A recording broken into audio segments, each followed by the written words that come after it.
Okay, I think we are ready to start. Let me welcome everyone back to the EGPP Seminar Series. I'm Daniele Caramani. For those who join us for the first time, I will be chairing this session. The EGPP Seminar Series combines various types of seminars, research seminars and book presentations in particular, and today is one book presentation, and we're very fortunate to have three authors of an important work, Professor Jonathan Slapin of the University of Zurich, Professor Sara Hobolt of LSE, and Professor Sven-Oliver Proksch of Cologne University, who together with Catherine de Vries of Bocconi have produced a new book called Foundations of European Politics, published in very shortly by Oxford University Press. So if everything goes well, we were told that in May the book should be out. And we're very happy that they can be with us and that we can engage in a debate on their new work today. So it is a textbook, but it is in fact much more than that, not only because it links very clearly theory and empirical analysis, but also because it proposes a distinctive approach to European politics in a way that is central, I would say, to EGPP, namely by combining the national and the EU levels in a comparative politics perspective. So the book is already receiving a lot of attention, and we're delighted to be able to debate it with you. Thank you all for accepting our invitation and for being with us today and presenting your book. Unfortunately, obviously, we must continue to hold these seminars fully online, not even in a hybrid way, given that Tuscany reverted to more restrictions recently. I have no doubt it will be nonetheless a very engaging and stimulating seminar, and I very much look forward to it. So in terms of format, the speakers will give an initial presentation of about 40 minutes, and then the Q&A will open immediately we don't have a discussant. So you will all have a chance to ask questions and make comments using the hand function. If you prefer, you can also write in the chat that you have a question that you like to make a comment. I remind everyone, please mute your microphones when you're not speaking. If possible, keep the video on. Thank you all for being with us today, and I give the floor now to John, please. Thank you. Thanks. I'm really happy to have this opportunity. Let me share my screen and we can get started. Excellent. All right. I presume that's visible for everybody. Thank you, Daniela, for this opportunity and for the invitation to present our book. It's so nice to see so many familiar faces in the room, even if we can't all be at the EUI together. I want to thank Daniela in particular for this opportunity because I know it's perhaps a somewhat unusual book for this type of seminar. It's a research seminar and we're presenting a textbook. But I will say that in writing this book, I think my co-authors feel the same, that I really came to see and understand the link between research and teaching. I think our research has informed this book in very clear ways. And I think through the process of writing it, the book will inform my research going forward for sure. And I think it's our hope that it also informs the research of our students and all of the students who read it and shapes the way that they think about European politics. So I am going to start off by talking a little bit about our so to say, origin story, right? And so we can sort of trace the book to the European Political Science Association in Milan in 2017, back in those halcyon days where we could actually travel to other countries and meet with people outside of the virtual world. And at the time, Catherine de Vries and I were colleagues at the University of Essex, and as so often is the case, we never got a chance to meet up while in Colchester, and we said, why don't we grab a coffee in Milan, right, at the conference? And we started talking about our research and whatever else. And then moved to teaching and sort of our frustrations in teaching European politics. And I mentioned to her that Ollie and I had thrown around the idea for some years of writing a textbook and never knew quite where to go with it, and didn't feel entirely comfortable about writing about political behavior. And Catherine said that she and Sara had similar thoughts and had also thrown around the idea and similar frustrations. And at that moment, we said, all right, we need to get all four of us together and sit down and do this, right? The four of us together. And so that's where this project really started just about 4 years ago. All right. So what were those common frustrations that we all sort of felt? What were our problems with the existing way that we teach European politics and with the existing resources? Well, first of all, we found it a challenge to teach, or it's generally a challenge to teach, because often European politics and EU politics are taught separately. European politics often from a sort of traditional comparative politics perspective, and sometimes, although not all the time, the European Union and European integration from an IR perspective. And there are even some universities where this is a structural problem in course catalogs. It might be that the courses, that there are two separate courses, one for European politics and one for European Union politics. Or maybe they're even worse, taught in two separate departments or two separate subfields within political science, comparative politics and IR.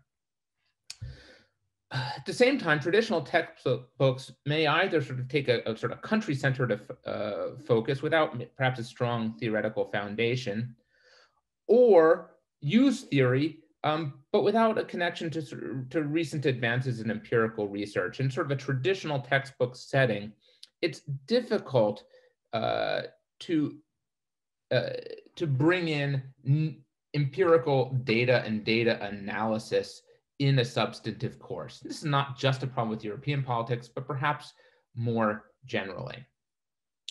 So, as I said, this sort of status quo led us to some frustrations, right? How do we teach European politics separately when European national politics is increasingly difficult to understand without reference to European integration and EU politics, right? How do we understand the rise of someone like Nigel Farage and the UKIP party, or Marine Le Pen and the success that she has had, without understanding the importance of the European issue and European integration? It seems to be a core tension, right? And in fact, this is the example that we use to motivate the start of our book in the introduction. Why do we integrate? Why do we see it so important to integrate European national and EU level politics? Second, we want students to understand and be able to apply general political science theory, right? We want them to be able to understand a simple spatial model. Why is it helpful to align actors in a unidimensional space? When are we able to do that? When do we need to explain politics in more than one dimension? What is the median voter theorem? What does that tell us about party competition? Or how does it help us understand legislative behavior? Right? These are the types of questions we want our students to engage in. And then, of course, we want our students to be able to analyze data in order to gain a comparative understanding of European politics. We want them to be able to look at a figure like this one and understand what it means and what it tells them about politics. That as electoral system disproportionality, for example, increases, the effective number of parliamentary parties, the number of parties in parliament, tends to decrease. Right? And we can visualize that there's differences between majoritarian systems and proportional electoral systems. Right? We want students to be able to see a graph like this, understand what it means, glean information from it, analyze it, and ideally maybe even produce something similar themselves. So that's our challenge, right? We want to get students to integrate national politics and EU politics. We want to increase understanding through theory, and we want them to be able to answer relevant questions using data.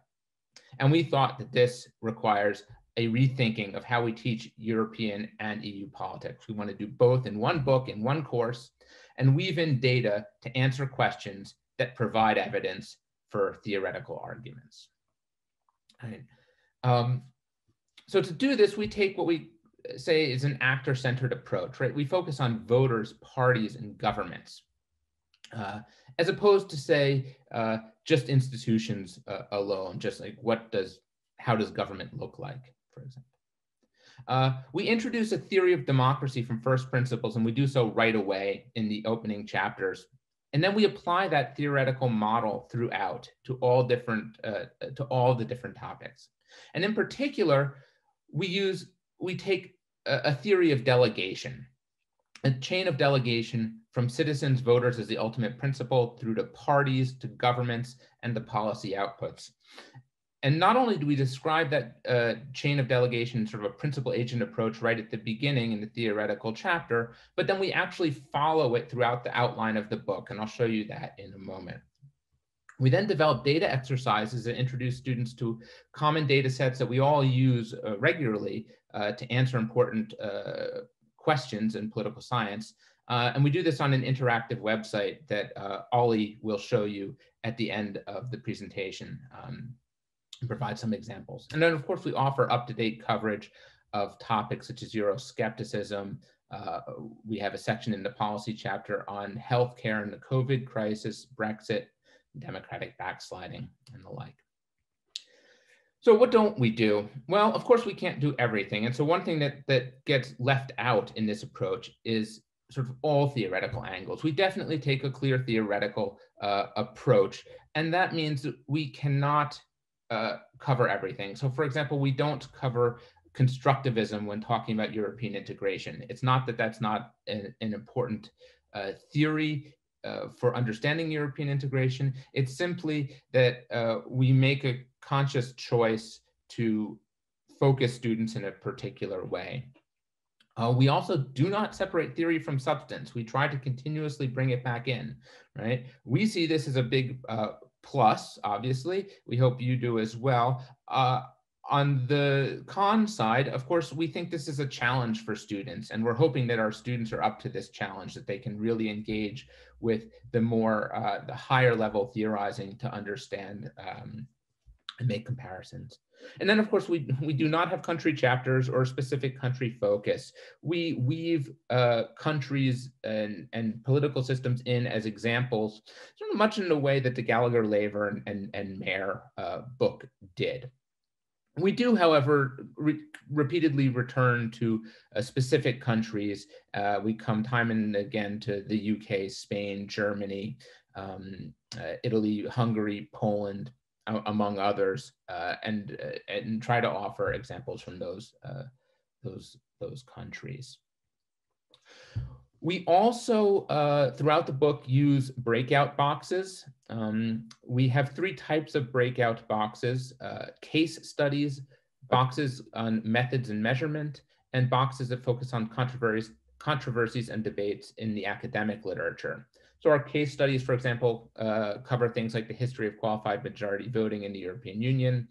In the law chapter, we have a short example on cyberbullying legislation in the UK and show how law is used in different settings and gets updated over time, so that law that was written for cyberbullying is based upon harassment laws written in the age of telephones, pre-internet age. Our boxes on methods and measurement cover things like using game theory and measuring democracy, and controversies and debates such as theories and explanations for European integration. As I said, the outline of the book follows our theoretical approach, going from and following this chain of delegation. And this is different, I think, from a lot of the textbooks out there.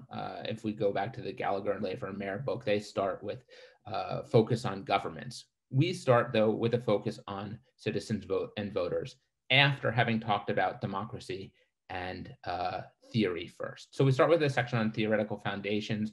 We introduce the history of European democracy in chapter 1, and then move on to introduce a theoretical model in chapter 2, basic principal agent theory and delegation, as well as the spatial model.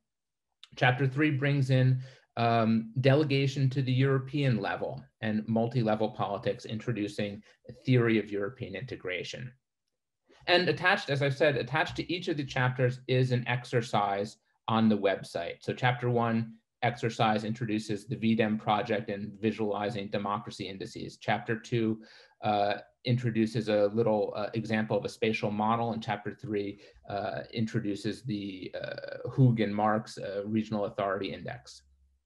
Having set the basic theoretical framework, we move on to the principle, the principles of democracy in a principal agent relationship, the voters, and we discuss ideology and issues in chapter 4, and voting and how citizens vote in chapter 5.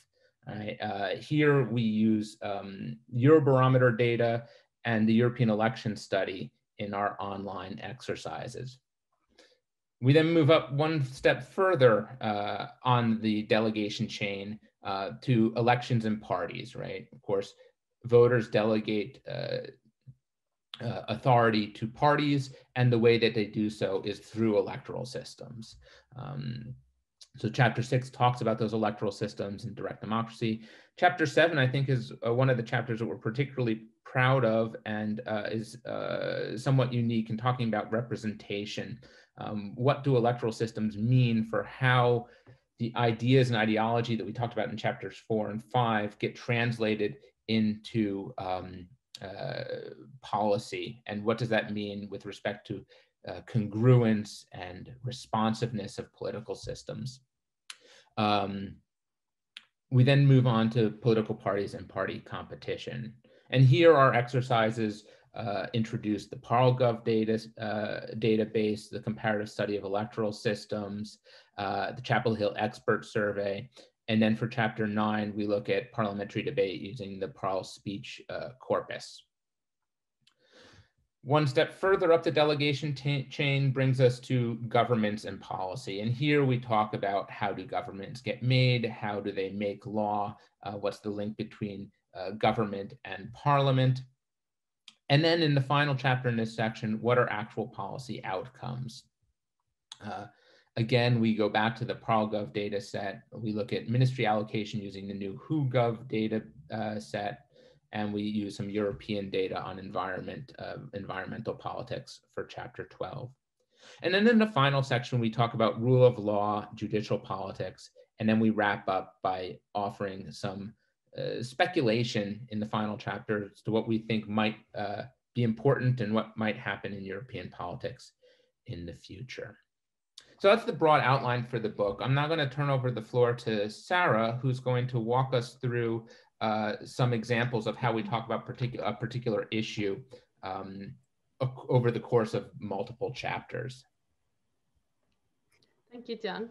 And wonderful seeing everyone. When I saw that slide from Milan, I'm thinking, I hope we can soon be together again at a European conference, you know, sipping Chianti somewhere in Italy and not stuck here in Zoom. But anyway, be that what it may. What I was going to quickly go over with you is an example of how this book also can address salient issues, but within the framework that John laid out. So we look at several issues that we ourselves in our research, but also students might be interested in, such as populism, Euroscepticism, referendums such as Brexit.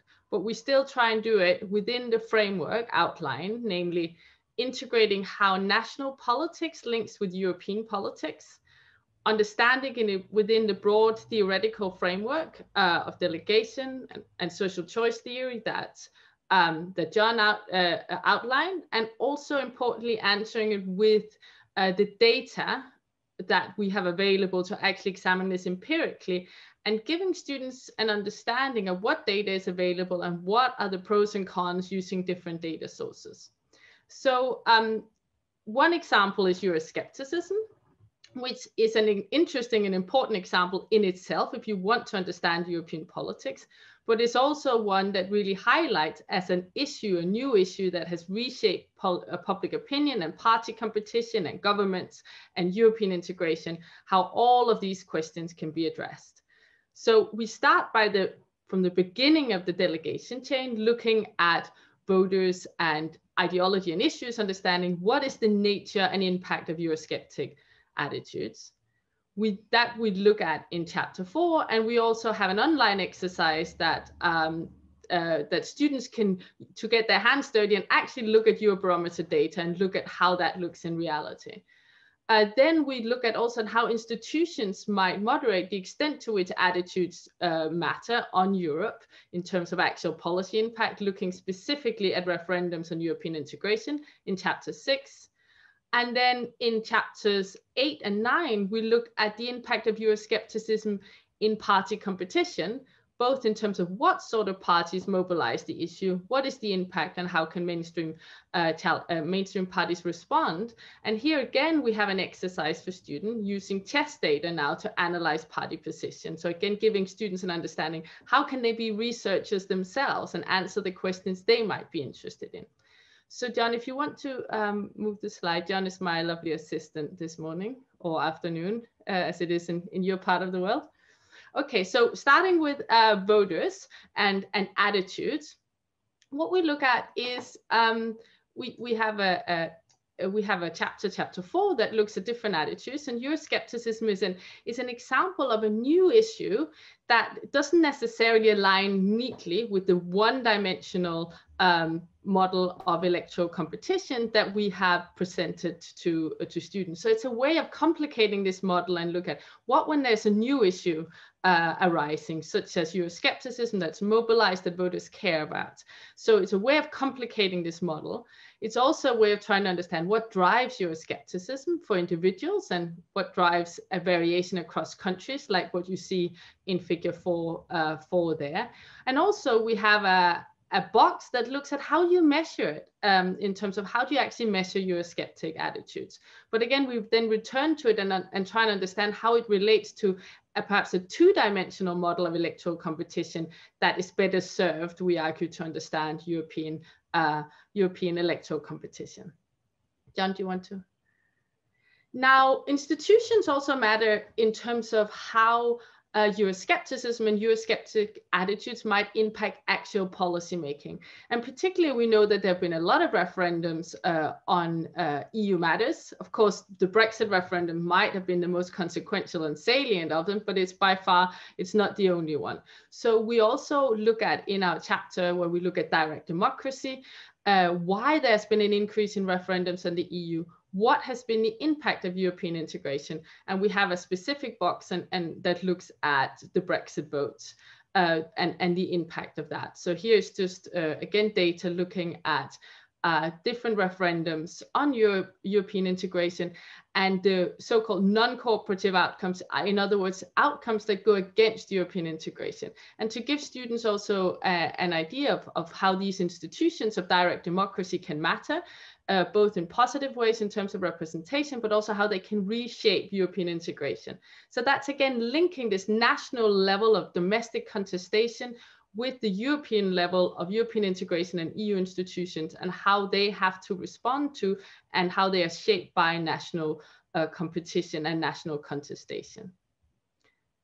Now, finally, then we also look at it in terms of party competition. So again, we start with a simple unidimensional model where parties compete in a unidimensional space. And then we start complicating that model. And one way in which we can complicate that model is by looking at when you have new issues mobilized, often by niche or challenger parties. And so we look at what types of parties tend to mobilize Euroscepticism and why might they do that? And what's the impact then when you move from, again, this unidimensional space to a two-dimensional space or more? We also have a section that looks specifically at how mainstream parties can respond.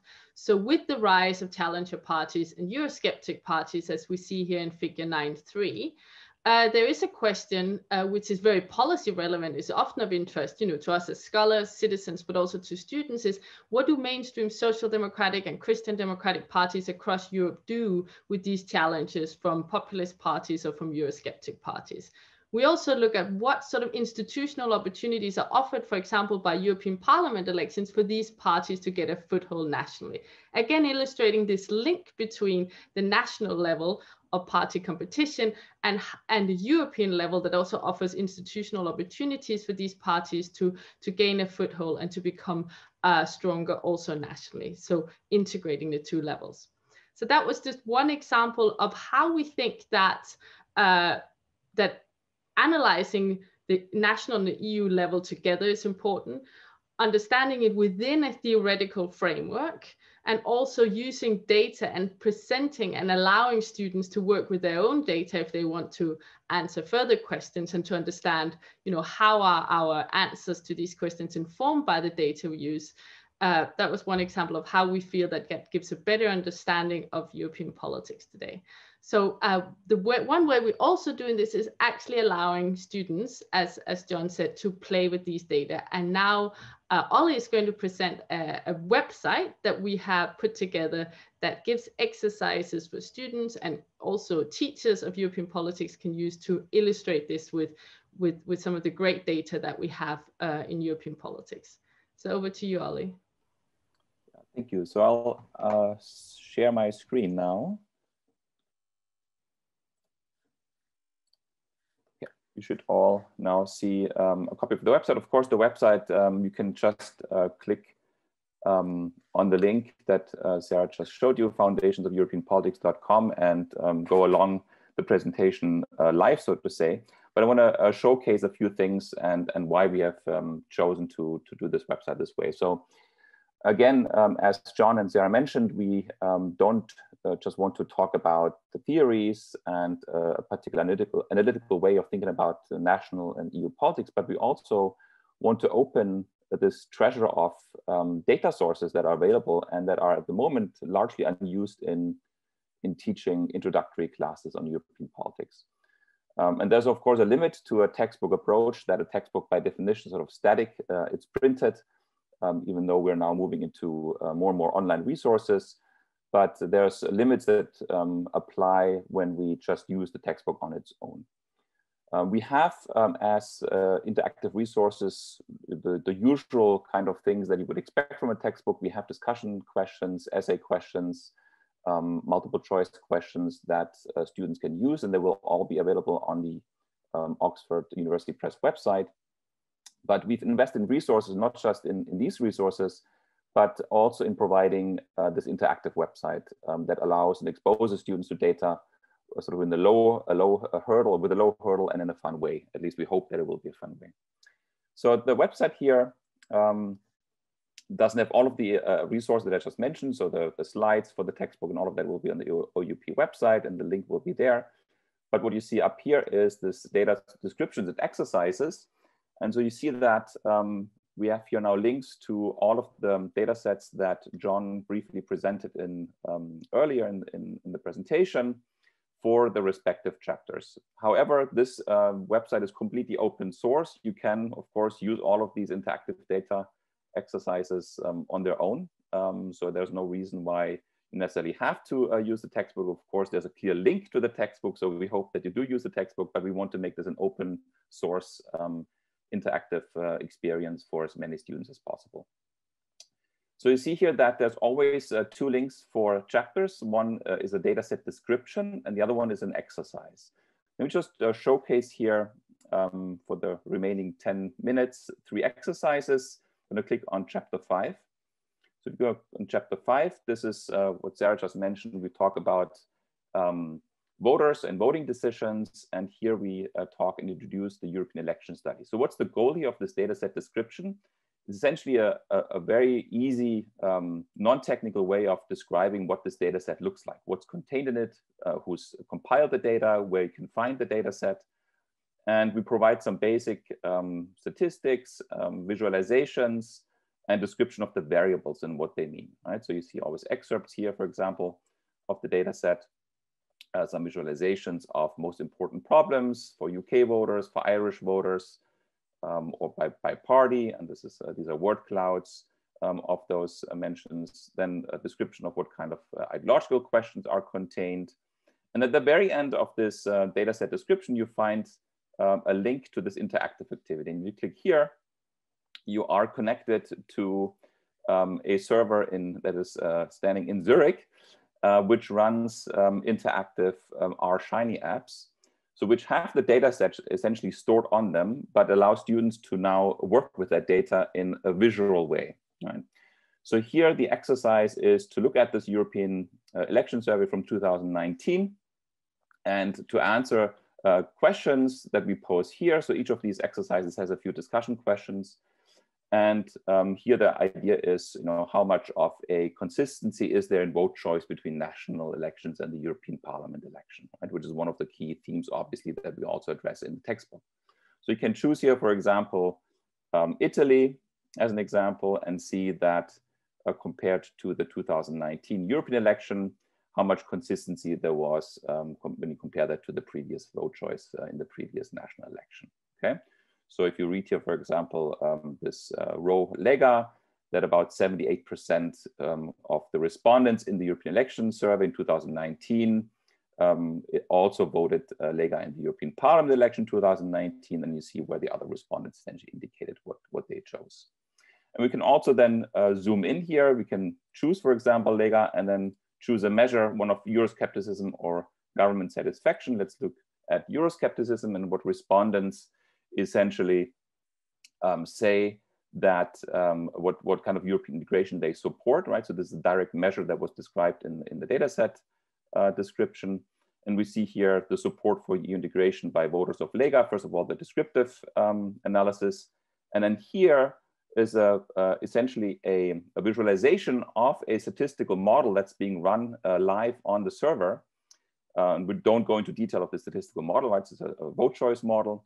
But essentially what we want students to realize is that there are factors that drive whether you continue to support particular parties in one election, in one European election compared to the national previous election. And that might be related, for example, to government satisfaction and support for EU integration, right? So here, Lega voters who were particularly Eurosceptic were more likely to support Lega also in the European Parliament election, right? That's the takeaway here, for example, this exercise. I want to go back to another one that I want to showcase, which was the CHESS data set, so the Chapel Hill Expert Survey data set on party positions. Again, we have a data set description. So what is this data set? Why is it important? What kind of information can we extract? And again, we just showcase certain parts of the structure of this data set so students get a sense of how it's collected, what it contains, what the data here mean on these various dimensions that are included. So the EU dimension, the left-right dimension, the Galtan dimension, and so on. And then we also showcase some visualizations. So we show them what countries are included over time in this data set, and then some basic visualizations of the two-dimensional spaces that we can create from these measures, right? So here is a measure of looking at the overall left-right dimension and support for EU integration. And we sort of this inverted U shape that we're all familiar with. But then we are also allowed to look at this and zoom into different party families and have discussion questions that the students can then answer. And again, here at the end, you can click on the interactive website. And here are the questions, again, that the students can focus on. And of course, this could be now used for, if you now do online teaching, you, for example, have a breakout room, you can have the students go to this website and discuss these questions, prepare some answers while they're in breakout room, but you can also use this in a traditional assignment, for example, that you could also grade if you wanted to. So here we could, for example, select one of the dimensions, left, right, gen. And again, the link to the codebook is always available, so the students can check out the original codebook. We didn't replicate that. And for example, EU position. And then we sort of see again here this plot, and we can add a smooth line to this so students sort of get a rough summary of this relationship, and can also hover over the points and look at particular parties that would then show up. And so that we get a sense of where the parties actually stand in the space. And then I want to showcase a final exercise, which I particularly personally really like, which is the introduction and presentation of the pulse speech data set, right? So we have had a lot of advantage also in making political speeches available and collecting the big text corpora over the past few years. And we thought it might be very nice to also expose the students to thinking about working with this kind of data, which is not traditional survey data or other institutional data that we have. And here, the pulse speech data set, which contains parliamentary debates from several countries, at the moment in the current version, 9 democracies, not all European, but most of them. And we essentially showcase here that we can work with this, of course, in a traditional qualitative way and look at and read the speeches, but we can also calculate measures such as the tone in a debate. And if we then go to the interactive exercise, what the students can do is they can run their own very simple content analysis live on this website. So what we have made available is not the original pulse speech data set, but we've taken a year, which is the period between summer 2016 and summer 2017 for Germany, Austria, Netherlands, Denmark, Sweden, and Spain, and then translated the speeches into English. And so the students can work with the English full text translations, which are stored here on the server, and do a content analysis and create policy dimensions on their own. Right? So for example, one task might be that you want to understand how much parties emphasize environmental protection over economic growth, or how much they emphasize European integration over national references in debates. And so what the students can do here is they can create their own dictionary where you define 2 categories. One would be, for example, here defined by the words growth, investment, and industry or industrial. So we have an asterisk that would create sort of the wild card here. And the other side would be emphases of environment and climate, and want to see in what relation here the parties talk about these 2 sides of the potential conflict. Let me choose a country here. And then what happens is that the server will calculate the ratio of these terms as they appear in the parliamentary speeches during this year by political party, and then present this ratio here on the screen, okay? So what the website does not allow you to do is go directly into the data and see the full text. You can, of course, always download that, but this is sort of a first way of actually thinking about this and playing around with a dictionary, so that students might be potentially interested in working with this data if they think about a thesis, right? So here we see, for example, the Greens and the Social Democrats emphasize much more environment and climate relative to the words growth and investment, which are more talked about by the left, but also clearly here about the CDU. For those of you who know German politics, this was the time before the AfD was in parliament, and also at the time when the FDP was excluded from parliament. So we have a 4-party parliament, which has changed since 2017.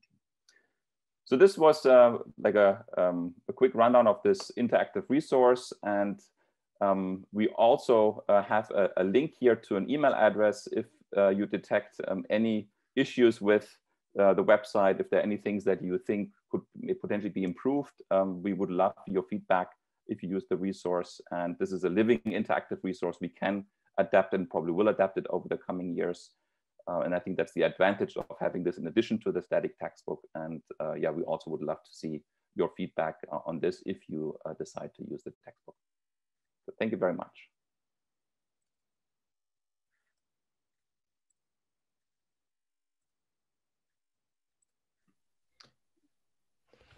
So we'll end our presentation there, and we're happy to take questions. I guess, Daniela, you'll moderate that. So yeah, yes, thank you very much for the presentation. It really looks like a very, very interesting book. And I open now the floor for questions and comments. You can use the hand function or write in the chat.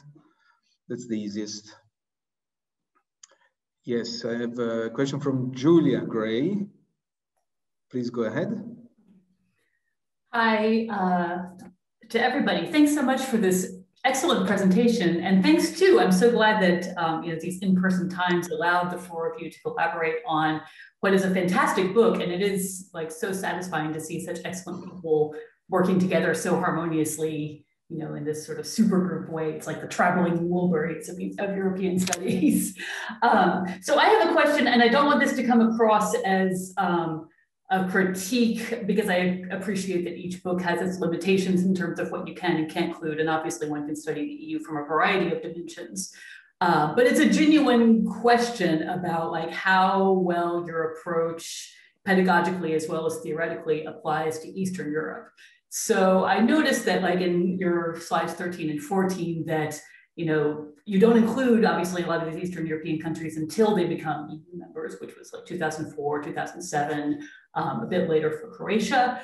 But then I think that you know, raises, because then the subsequent slide, for example, that had the different EU referendums that these countries had you know, undertaken, it looks like Eastern Europe is sort of at the bottom or at the low end. Why? Because they basically did everything before they joined rather than afterwards. So it creates this sort of illusory picture of the political processes that go on in Western Europe in real time while they're EU members versus in Eastern Europe where they did a lot of stuff before. And also where public opinion has really shifted from before they were EU members till after they got into the club. And indeed, party identity has also shifted in those places. So Fidesz in the 90s looked a lot different than Fidesz, you know, that we're familiar with these days. So it's a genuine pedagogical question. To what extent, like, can what I think, you know, from what I can tell in your book is primarily a Western European focused understanding of party politics and of, you know, the sort of relationship between the national institutions and the supranational ones. To what extent does that apply to the Eastern European countries, even those that are EU members already, but if we even want to think more broadly, like the ones that are still even sort of hanging out in the applicant pool? And the answer can totally be, it doesn't, like this works better for Western Europe, but I wondered if you thought about the integration of that within the, even within the context of this pedagogical approach. How should we handle this? Do the three of us want to unmute and just take it? I mean, I can answer that, but as you like. One of you or all of you. I'll start out. So I think the short answer is as you maybe surmised, it doesn't. It is more Western. As a function of who we are, it probably covers the Western European countries better than the Eastern European countries, and from that angle. And you're right, we do not deal that much with sort of pre-EU, pre-accession Central and Eastern Europe. We talk much more in chapter 13 and 14, both of them about democratic backsliding and what we see post, you know, in recent years, especially in Poland and Hungary. But of course, that's all much sort of post-accession. We do talk about public opinion and party systems in the chapters where we, of course, talk about those issues. But as you say, it's primarily from the point at which they've joined onwards, rather than looking at how the accession process has shaped that. But those are good points, and maybe something we need to think about further in future editions. Just to add to that, I mean, I do think that sort of keeping on treating, you know, Central and Eastern Europe and Western Europe as separate is something that increasingly is not needed, and that's partly also where our book comes from. That doesn't mean that, of course, some of the data, we have much longer data because we, as John said, we only look at Central and Eastern Europe from the point of which they became democratic states. So we don't really deal a lot with the communist time, but we're now in 2021, and the idea that we would now sort of say, oh, you know, you need, you can't apply a lot of standard theory about voting behavior, about party competition, about coalition formation, about how policies are made to Central and Eastern Europe, I don't think is fair anymore. And that's very much what we try to do, albeit, of course, if you're very interested in parts of the transition, then you would obviously need to add work on that if that's what your course, for example, focuses on. In instances where where there's been a particular scholarly debate about the extent to which certain concepts of the theories that have been developed in a Western European context, the extent to which they apply to Central and Eastern Europe, we discuss that explicitly. So an example would be, we have a box that trying to understand how does left-right, there's been a scholarly debate on that and there's not a consensus, but how does left-right translate when we think of party competition in Western Europe, in Central and Eastern Europe? So that's something we discuss. So we have that throughout. Again, I agree with John that there's certainly issues, parts of it we can probably improve, but I do think having Central and Eastern Europe as part of that, also it's not only an EU book, I should say, we also look at, the UK, Iceland, Norway, and so on, Switzerland even. So it's not only an EU book, but it is a book that looks at democratic politics. So therefore, it is not a book that looks at pre-Central and Eastern Europe and pre-democratic times, but as these systems also become more established, or indeed less consolidated, as we see backsliding, that's something that we deal with, and we think it's important that we have one book for that, rather than in 2021 coming out with a book that's a Western European politics book. But it's a great question, Julia. Thank you. I have Sona Golder next on the list. Hi, thank you all for writing this book. I haven't seen it yet, but I'm excited for it to come out, and I hope to use it next year. So I have a question that is, I think, possibly specific to people who are teaching this book outside of Europe. And so this might be an unfair question because perhaps you haven't really needed to think about this, because most of your students, I assume, are European. And so they have some knowledge of 20th century European history, right? They perhaps have some sense of the Cold War and the transitions to democracy. And so they kind of have that background. My students in the US tend not to. And so typically the way I've been teaching European history European politics is I cover for a month and a half, I cover some political history through the lens of various political science concepts, right? So we talk about sort of protests and transitions and retrospective voting. And so I'm just wondering, and I can continue to do that, just kind of have that intro section and then kind of plunge into the textbook, which is what I've done in the past. But I'm wondering if there are places or sort of in the book, in various chapters, where you think there's kind of a natural link, right? That I could kind of bring in a bit of historical context, right? Sort of going into some of the chapters. Thank you, Sona. Who would like to reply?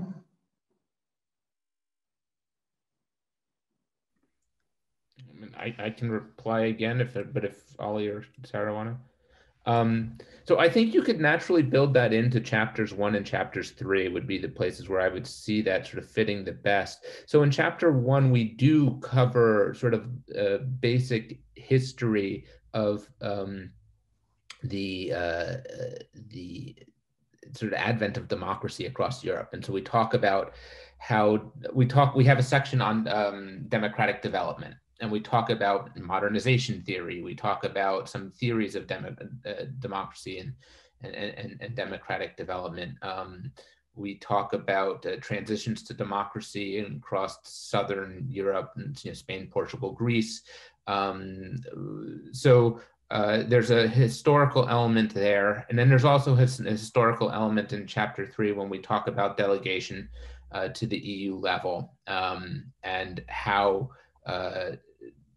that came about. And I think it would be easy to supplement those chapters with additional reading. In fact, so I've taught the book twice now in draft format. And the way I've done it is I've always added additional readings, academic articles or whatever else to that are related to the chapters, and then sort of tailored the course in that way.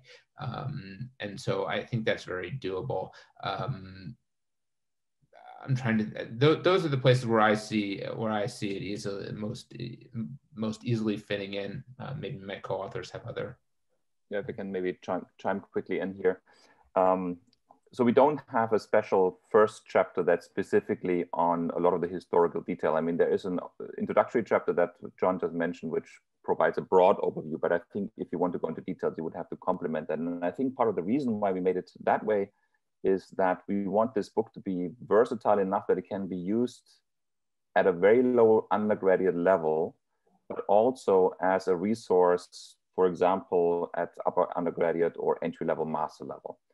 And so we do need to cover and use the available spaces to cover, specifically in the first few chapters, the first 3 chapters, theoretical concepts that are relatively complex to understand. And what we've essentially made as a deliberate choice is to spend quite a bit of time in explaining those concepts in very, very basic terms. The spatial model, but also concepts like responsiveness, congruence, things that will reappear in the book later, are explained using abstract examples, sort of like we have a village that essentially democratizes in our book, in our chapter 2, and we sort of make the decision-making process in the village more and more complicated to showcase all different issues that could appear and who decides and what kind of issues are decided at which point in time. And so we have used that as something that motivates the theoretical concepts.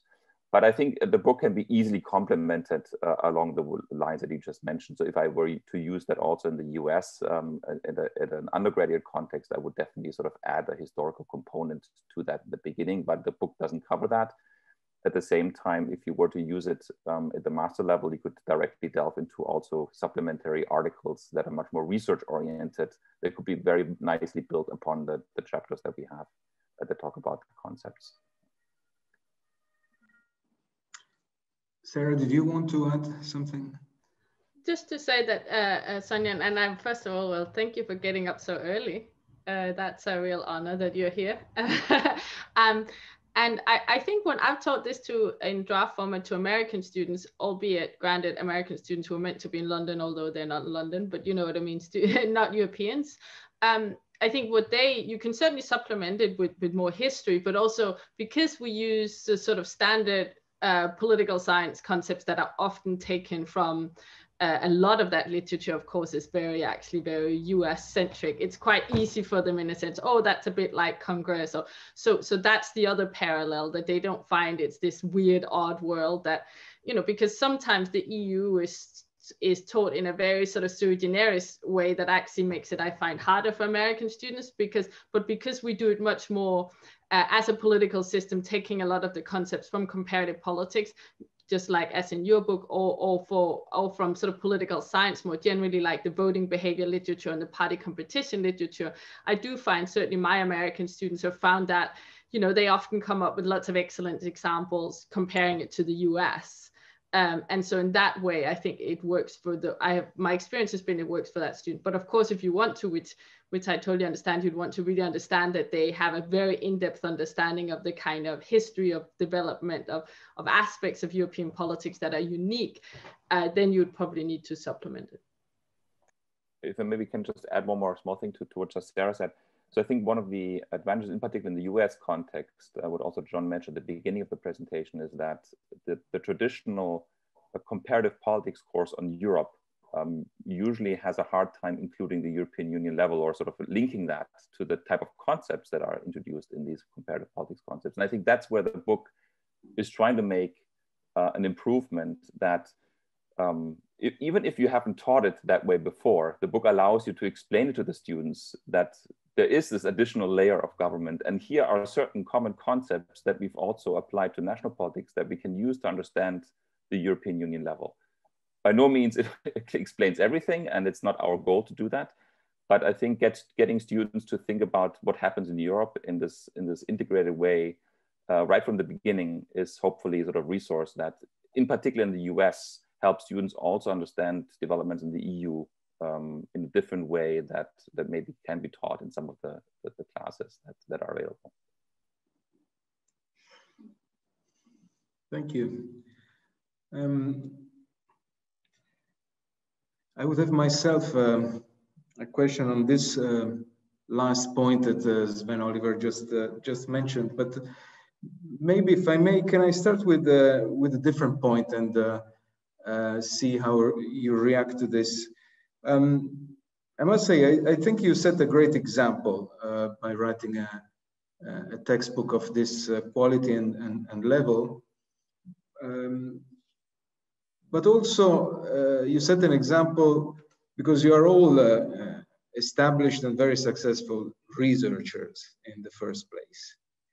And you choose to write a textbook for undergraduate students, versatile, as you said, but geared towards undergraduate students. And that's usually something that is not always rewarded in a career strategy or in rankings. So I think this sets a great example because, on the contrary, I think that teaching is an integral part of what we do, and if we can integrate it with research, it enriches very much not only our contribution, but also our life. I mean, it makes it more interesting. So my first reaction that I was seeking is, what would you say to people that, on the contrary, tend to see these kind of publications as not as important as purely research ones? And the second point, to some extent, it relates. Being myself an editor of a textbook, I encounter certain reactions quite frequently. And one is, in my teaching, I don't use textbooks because they don't allow enough diversity. It's written usually by one person or a group of persons that have quite homogeneous approach to comparative politics or whatever. And they say, I use literature that comes from research that is published in papers, in books, but not textbooks. And I see the point of that, because it allows much more diversity. For example, if you want to introduce theories, you mentioned constructivism, you cannot do everything, but yes, by using different sources in a course, it is possible to do that. So the second reaction that I wanted to tease out of you is, what do you respond to people who say, I don't need a textbook? And now, a third question was on what Sven-Oliver just said, is the link between the two levels, the national and the supranational.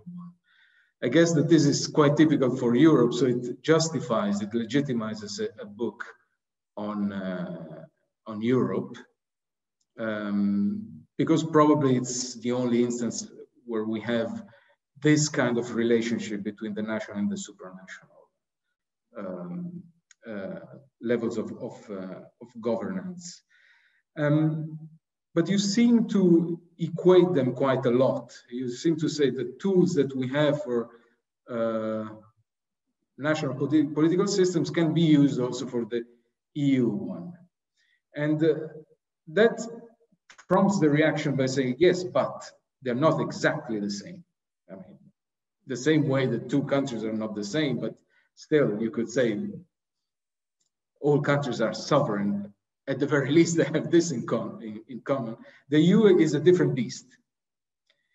And by saying that you use now the tools for domestic politics at the EU level, are you not taking away something that is very specific to the EU, and also that requires different theoretical tools to analyze it?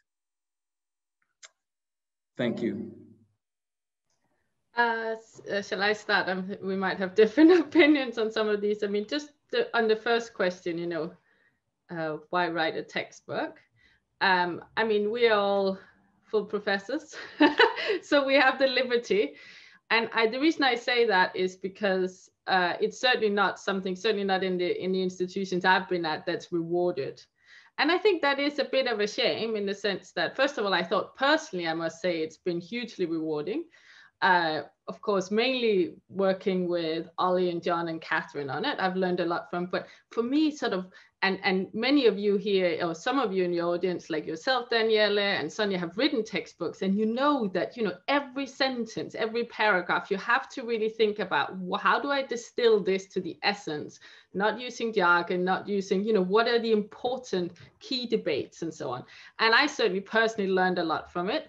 I think, of course, it helps you in your teaching, but I also think as a scholar, it helps you to have that overview of your field. So in that sense, I think it's rewarding to do, but the incentive structures are not set up for it. You know, no one at the LSE will thank me for having written a textbook, but I'm very, very glad that I did. So we can think, is that a good thing or not? And also I would say, for example, I have been inspired by other good textbooks as an undergraduate, as a graduate, and that makes you want to do it yourself. And that links then to the second question, you know, why do we need textbooks? I would often teach this textbook together with research articles. I think that's already, John has already alluded to that. So I don't think it's a sort of either or. I do think they can provide, hopefully, an overview of some of the debates, which is very hard because often the way, and I think the field is more and more like that when we do our research papers, they're so narrow, they tackle such a tiny little slice of the debate because it all has to be, you know, perfectly causally identified and this and that. And that's great. And students need to read that and understand that. But I think what a good textbook can hopefully do is provide an overview of some of these debates and some of these theories. So I think they can work together. In terms of the link between the national and international, again, I mean, I'm glad we have Julia here. Perhaps you can point to that. It's not necessarily only relevant in the European context, although of course the EU is an example of the most developed, I would say, international organization as also a political system. I think one of the things the four of us shared was this belief that you could indeed use the tools of political science and comparative politics to understand a lot of how the EU functions. And we have taken that philosophy with us. There might be IR scholars who think this is not at all the right way to look at the EU, and I respect that, but certainly that was a philosophy that we shared and that I think you can do. But I will also say that there's more and more IR scholarship that look at the national perspective as well when understanding international institutions. And some of Julia's work here, for example, is magnificent. So it's not just in the EU context that can be done. So I'll just leave it there and let Ollie and John also comment on your great questions.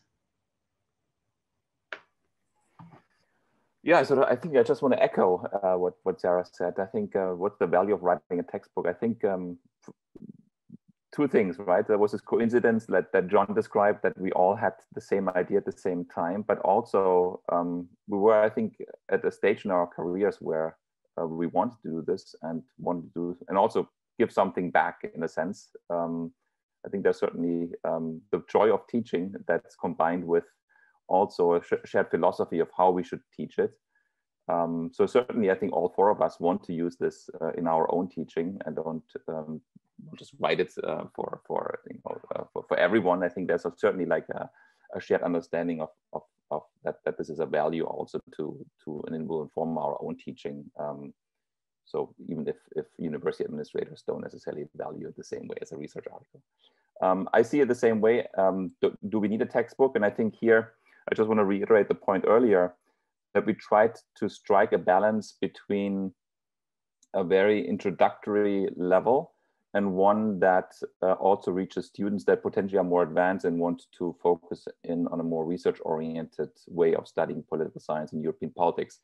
And so, for example, I will also use this book in a first semester introductory lecture in my master class on European politics. Combined with research articles. So I think that's I think a book where the concepts that we talk about are complex enough that we can easily link research articles to it, but also explain in a way that if you didn't do that, undergraduates would get a good sense of what these general concepts are. I think that's always a challenge. Sort of where exactly do you target the textbook and to what audience?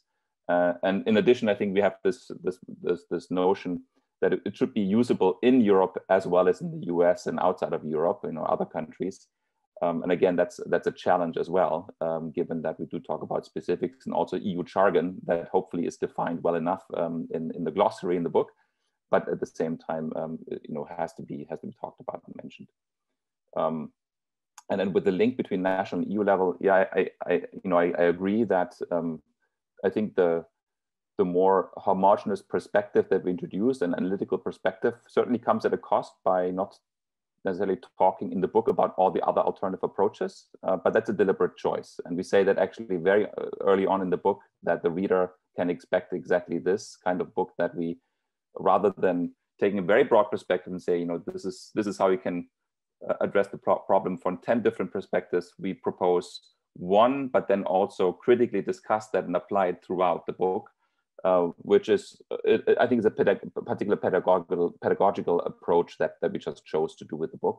So it allows also to engage with other debates. I mean, we have, for example, a box on European integration theories. Obviously, we cannot talk about development of the European Union without engaging in that. And we have a box that also critically discusses so the aspects that integration theories can bring to the table, but also where the tools that we introduce are different and sort of what they are more used to in terms of analyzing it. I'll agree with my co-authors. The only thing I would add is that, like, on Daniela's third point, it is a book on European politics, and it's best suited for those courses. When I'm teaching my European Union, European integration lecture, where it's a whole semester dedicated to European Union, I don't use it. I use a European Union textbook. I use it in the more general Europe classes because when we can't cover everything and we can't go into all of the EU specific debates. And so I do that. It's just a function of where what the book is best suited for. Okay, thanks. So would you say, when you say you have the chain of delegation that runs through the whole book,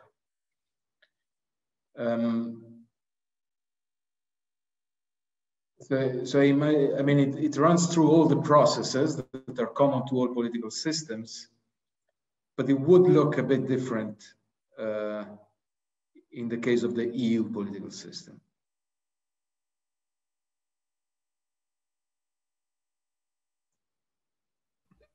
Well, in the European chapter, in chapter 3, we have a figure which goes through the sort of the chain of delegation within the European system. We show voters at the bottom, that voters elect both the European Parliament and their own national governments. The national governments are represented in the Council and the European Council. Those bodies are responsible for the Commission, electing the Commission. And so we walk through how the chain of delegation works at the EU level. And then, for example, when we talk about government formation, we talk about, obviously, the process of government formation in parliamentary systems and in semi-parliamentary systems. And then we have a section on electing the Commission president. We have a section on what government formation, so to say, looks like in the EU. So the chain is different, but it's understandable in the same terms. So it's still comparable. Yeah. Yes. Okay, thank you very much. I'm looking at the chat if there are other questions. Sona? Yeah, I had a question from the beginning of the talk. So, John, you mentioned that your research, the research that the four of you do, informed the book, but then also that as you're writing the book, that kind of informed some new research ideas for you. Do you have any of those sort of offhand that you could mention?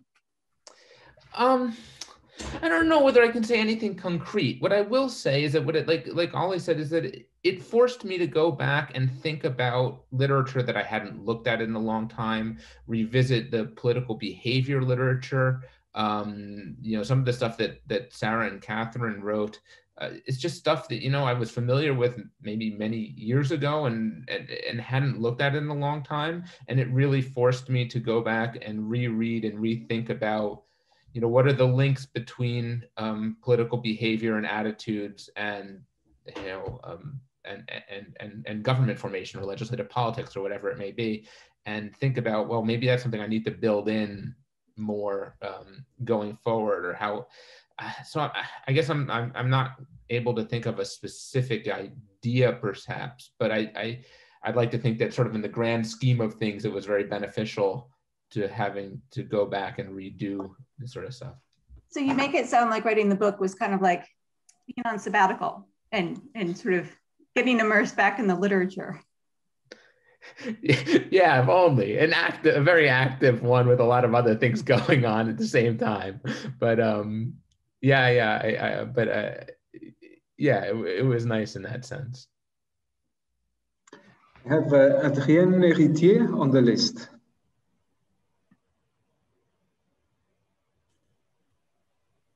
Can you hear me now? Yes. I have a question. I must say I didn't read now the book and just heard part of your presentation. And when you talk about the chain of delegation throughout the political system of the EU, as for instance, you know, Strom does in California on parliamentary democracies, presidential democracies, and actually goes back to PA, the PA approach, principal agent approach. And I was just wanted to ask you whether you also go back when you talk about delegation to the PA approach, because there, I mean, the assumptions, parting assumptions of PA are in a way that you delegate a task to an agent. It's a very specific task, and you are able to, you want to control the agent as to what extent he lives up to this task performance as it was delegated to the agent. But now talking about voters delegating something to a parliament, and the parliament, very diverse parliamentarians, a very diverse government, and the first step in the delegation step, if you want to, very diverse, very heterogeneous voters, which elects a party, which then forms a government with another party.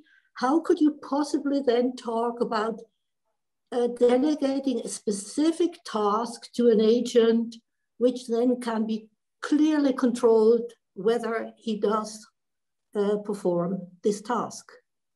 So it's kind of a theoretical question I have to you. Thank you, Adrien. John?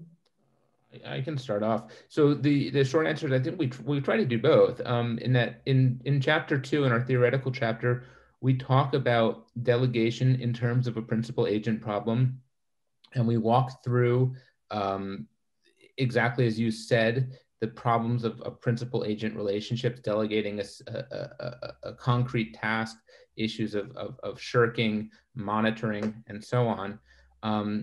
But then we talk about delegation or deviation from that, especially when we talk about chapter 7 in our representation chapter, where we talk about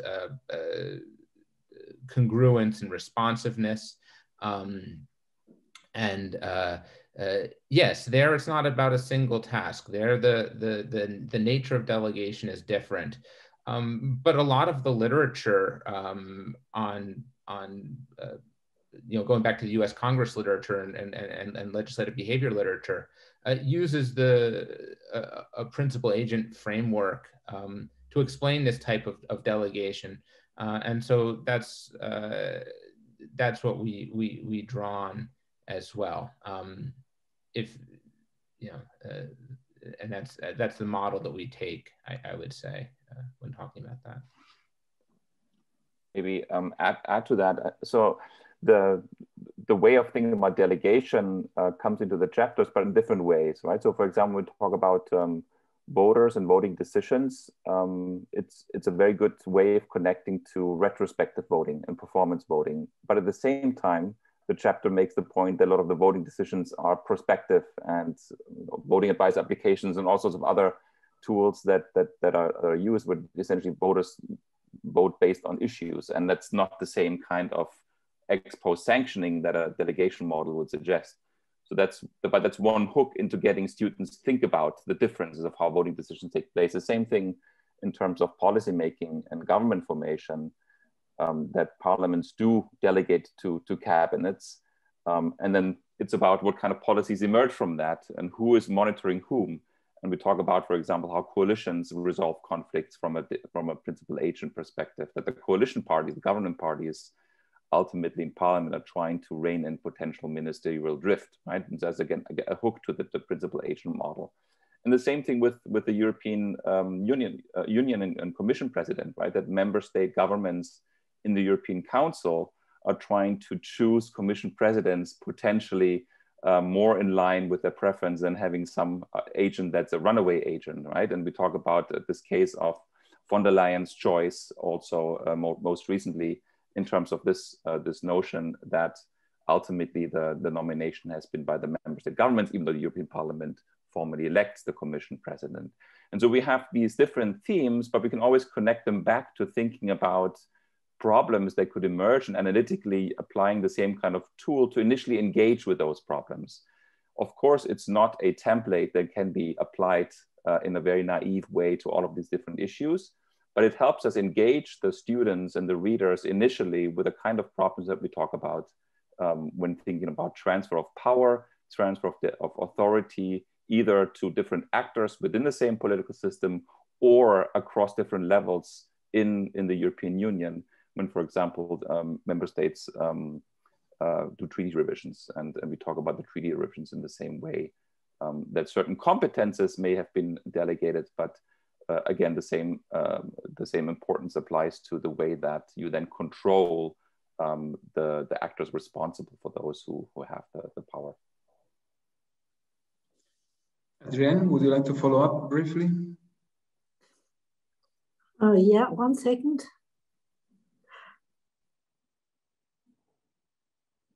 No, you muted yourself. You were actually... Okay, can you hear me now? Go. Yes, yes. Yeah, I just, struggle with this kind of logical inconsistency that you delegate something to an agent who is so diverse that he can't possibly consider the mandate, right? By definition, he can't, because the commission is a very diverse body, right? With different commissioners, with links to particular member states, etc., etc. So how could you possibly expect that this agent wouldn't shirk if you use the PA model?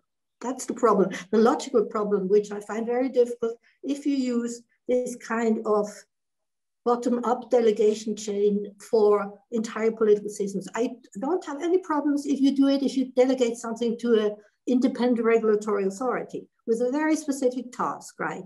For instance, by the legislators to the European Securities and Market Authority, right? It has a very specific task, and it can be measured exactly by the task performance. It's not an agent with very diverse interests, right? So there, I think PA is fine.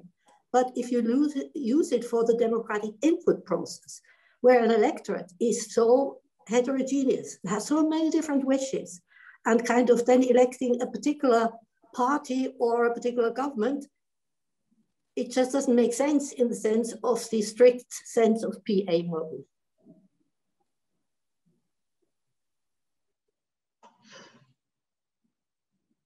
Would you like to? I'm not sure if yes. Sarah wants to chime in, but so in particular with elections, I think that is a very fair point, right? That indeed we have heterogeneous electorates, and we describe in particular the European electorates and how heterogeneous the attitudes and beliefs actually are, which is something that, for example, in our traditional material that we've used so far in classes is something that is not usually very present in the textbook. So we have an entire chapter on just ideology and issues, and the way that issues get mobilized, and the heterogeneity of those issue preferences across the electorate.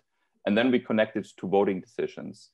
But again, this model approach that we have in terms of thinking about transfer of power, delegation of power, right, serves as an initial way to structure the discussion in each of the chapters. It's not meant to, as I said earlier, as a template that we then just apply to each of these issues. But with in particular with voting decisions, I think it's a very useful way to think about what voters actually do at the ballot box. Do they think about sanctioning good behavior, bad behavior, or reward good behavior? Which is a very is a concept that's very easily applicable to sort of ex post sanctioning in the principal agent model, even though the particular delegation is of course to a heterogeneous body, right?